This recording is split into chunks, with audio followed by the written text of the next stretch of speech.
नमस्कार, मैं हूं मोनिका आर्य। नवजात शिशुओं को बचाने की मुहिम पालोना में एक बार फिर आप सभी का स्वागत है। देहरादून से एक बड़ी ही हैरान परेशान कर देने वाली खबर सामने आई है और खबर ये है कि वहां कूड़े के ढेर में एक नवजात शिशु जीवित अवस्था में मिला है। बच्चा जीवित अवस्था में मिला है, जितना राहतदायी है उतना ही हैरान कर देने वाली बात या परेशान कर देने वाली बात ये है कि उस बच्चे को वहां पर छोड़ा किसने था। जब आप ये बात जानेंगे तो निश्चित तौर पर आप भी वैसा ही महसूस करेंगे जैसा कि अभी हम महसूस कर रहे हैं। ये जो मामला है ये 17 जनवरी का है। 17 जनवरी 2024 को एक बच्चा, एक नवजात शिशु कूड़े के ढेर पर मिला। कचरा बीनने वाले सोनू और मुंगरी देवी ने बच्चे को वहां पर देखा। उन्होंने उसके रोने की आवाज सुनी। वो कूड़े में कचरा बीन रहे थे। कचरा बीनते बीनते उन्हें बच्चे की आवाज सुनाई दी। बच्चे की जो ये रोने की आवाज थी ये आ रही थी एक बैग से, जो कि वही कचरे के ढेर में रखा हुआ था। उन्होंने जब उस बैग को खोला तो देखा कि उसमें एक नवजात शिशु है। शिशु बिल्कुल स्वस्थ लग रहा था। उन्होंने तुरंत इस बात की सूचना रायपुर पुलिस को दी। पुलिस तुरंत घटनास्थल पर पहुंची। बच्चे को वहां से उठाकर उन्होंने दून मेडिकल कॉलेज में एडमिट करवाया। मालूम चला कि जिस दिन ये बच्चा मिला है, यानी कि 17 जनवरी से एक दिन पहले ही बच्चे का जन्म हुआ था। बच्चे को जन्म देने वाली माँ का नाम था नीरज और बच्चे के पिता का नाम है गिरीश।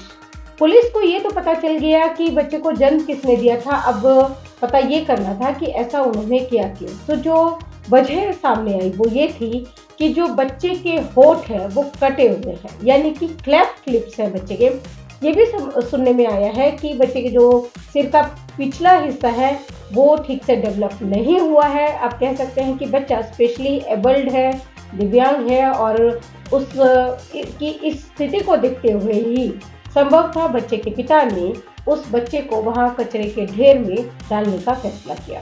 जब ये घटना हमसे शेयर हुई, पहले मैं ये बता दूं कि ये घटना शेयर किसने की है। घटना पालोना के हरियाणा ग्रुप में रेवाड़ी मीडिया के साथी सुनील जी ने शेयर की थी।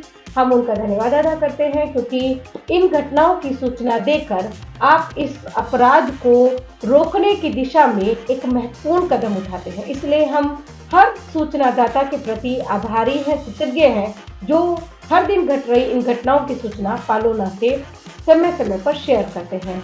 रेवाड़ी से जो सुनील जी हैं वो भी इसी तरह के एक सक्रिय और संवेदनशील सदस्य हैं पालोना फैमिली के, पालोना परिवार के, जो अक्सर नवजात शिशु से जुड़ी हुई घटनाएं पालोना से शेयर करते हैं। उसके बाद हमने अपने देहरादून मीडिया के साथी शेषमणि जी से संपर्क किया और उनसे जानना चाहा कि आखिर ये पूरा मामला क्या है। तो शेषमणि जी ने हमें बताया कि ये घटना हुई है, एक नवजात शिशु मिला है, शिशु लड़का है। उसके सिर के पिछला हिस्सा जो है वो पूरी तरह से डेवलप नहीं हुआ है। उसके होठ भी कटे हुए हैं और शायद यही वजह है कि उस बच्चे को वहां पर छोड़ दिया गया है। पुलिस ने इस मामले में आईपीसी 317 के तहत मामला दर्ज किया है। अभी तक किसी की गिरफ्तारी की सूचना सामने नहीं आई है। सुनने में ये भी आया है कि ये जो बच्चे को जन्म देने वाले माता पिता हैं ये असल में ये मीडिया जगत से ही है, पत्रकार ही हैं, और पुलिस ये कानून विशेषज्ञों से राय ले रही है कि इस मामले में अब क्या किया जा सकता है। एक दुविधा पुलिस को जो समझ में आ रही है वो ये है कि बच्चे की मृत्यु नहीं हुई है, तो अब इस मामले में कोई एक्शन लेना चाहिए या नहीं लेना चाहिए, शायद ये भी एक संशय है पुलिस के सामने। तो हमने उनको बताने की कोशिश की है कि ये निश्चित तौर पर एक बहुत ही गंभीर मामला है। बच्चे की मृत्यु हो या नहीं हो, बच्चे को इस तरह से असुरक्षित छोड़ देना कहीं पर भी, खासकर कचरे, कूड़ा, डस्टबिन, इन सब जगहों पे छोड़ना बच्चे को, वो उसकी जिंदगी से खेलने के समान है। वो अटेम्प्ट टू मर्डर की श्रेणी का अपराध है, बल्कि आईपीसी 307 और जीजे एक्ट के सेक्शन 75 के तहत भी मामला दर्ज होना चाहिए, जो बच्चों के साथ क्रूरता के मामलों में लगाया जाता है। बच्चे, एक नवजात शिशु को ऐसी हालत में छोड़ना उसके साथ क्रूरता ही है, एक चाइल्ड अब्यूज ही है वो, क्योंकि वो जहाँ पर जिस स्थिति में बच्चे को छोड़ा गया है उसकी जिंदगी हर दम हर पल खतरे में थी। इसी के साथ ही हम बच्चे को बचाने वाले और वहाँ से निकालने वाले सोनू जी और मुंगरी देवी जी का भी धन्यवाद अदा करते हैं, जिन्होंने एक सजग नागरिक का कर्तव्य निभाया। बच्चे को जैसे उन्होंने वहां देखा, उन्होंने तुरंत इसकी सूचना पुलिस को दी। साथ ही हम देहरादून पुलिस से अपील भी करते हैं कि ये बच्चे को वहां छोड़ने वाला व्यक्ति कोई भी हो, किसी भी पृष्ठभूमि से आता हो, उसने बच्चे की जिंदगी के साथ खेलने का प्रयास किया है और इसको किसी भी हालत में बख्शा नहीं जाना चाहिए। भविष्य के ऑफेंडर्स को रोकने के लिए, भविष्य के में इन घटनाओं पर रोक लगाने के लिए भी ये बहुत जरूरी है कि जो भी इस अपराध को अंजाम दे रहे हैं उनके खिलाफ कड़ी से कड़ी कानूनी कार्रवाई की जाए। यहाँ से जाने से पहले मैं एक बार फिर बताना चाहती हूँ कि शिशु को अगर आप पालना नहीं चाहते हैं, कोई भी कारण है, तो उसकी जिंदगी को खतरे में डालना ये बिल्कुल भी सही नहीं है, ये अपराध है।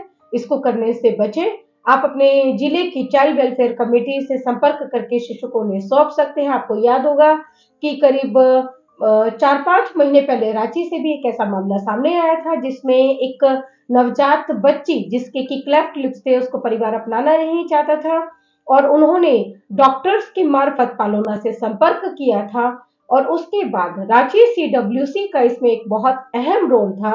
रांची सीडब्ल्यूसी से संपर्क करवा के पालोना ने उस बच्ची का सेफली सरेंडर करवाया था और बच्ची को सुरक्षित उसके इलाज के बाद साम यानी कि स्पेशल एडॉप्शन एजेंसी में भेज दिया गया था।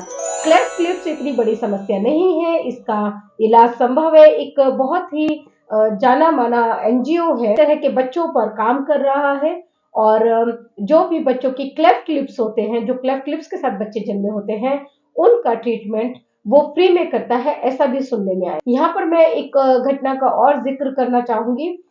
एक हमारे ही परिचित थे, जब उन्होंने देखा, उन्होंने जाना कि मैं इस तरह बच्चों पर काम करती हूँ, तो उन्होंने अपना एक एक्सपीरियंस शेयर किया। उन्होंने बताया कि उनकी जो बच्ची थी वो भी क्लेफ्ट लिप्स के साथ ही जन्मी थी। ऑपरेशन करवाए उन्होंने और उसके बाद वो बच्ची बिल्कुल सामान्य होगी।